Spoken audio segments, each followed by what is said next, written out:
तिम्रो घरको वरिपरि आएर घरी घरी म बसेको त्यसै हो र भन त्यसै हो र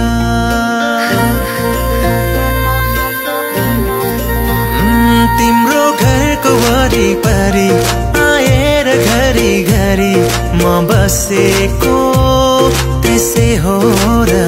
भन त्यसै हो र जोत्दाखेरि लजाए जै गरी म हाँसेको त्यसै हो र भन त्यसै हो र हो तिमीलाई दुख्दा यो मन रोने तिमी हाँसे खुसी हुने यस्तो किन भइरहेछ थाहा छैन र यो